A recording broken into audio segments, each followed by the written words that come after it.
Hi everybody, welcome back to the Feynman technique. We won't be doing any Feynman integration today. I just wanted to show this integral. I thought it was pretty cool. It has a strange answer. An answer that you don't typically see, or in a form you don't typically see. Pause the video and see if you can figure this out.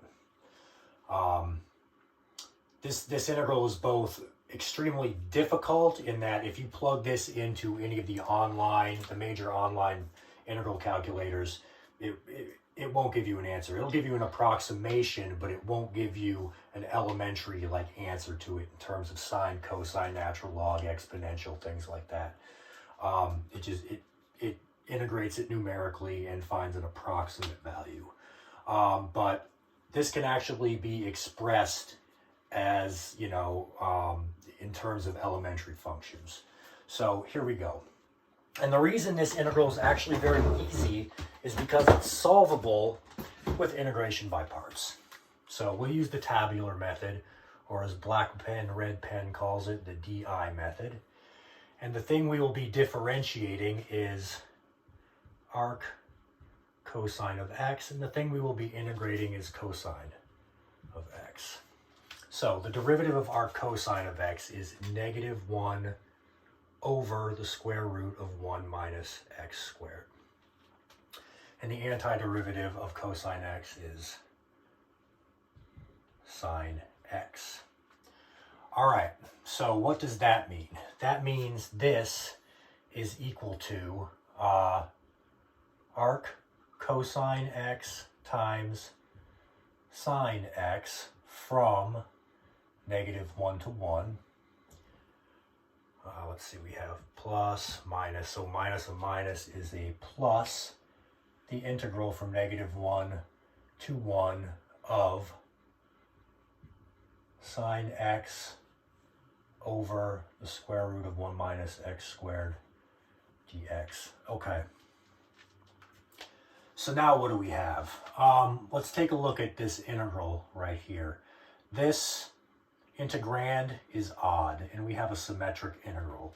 And we all know that means it goes away. That's equal to 0. And now we're almost done. All right, so we just have arc cosine x times sine x evaluated from -1 to 1. Let's evaluate our bounds. What is our upper bound going to be? Let's see, arc cosine of 1 is 0, so the entire thing is going to be 0. We do not need this upper bound. And then, all right, so this is going to be equal to minus whatever we get when we plug in -1 into this. All right, so we'll get arc cosine -1. Cosine -1 times sine of -1.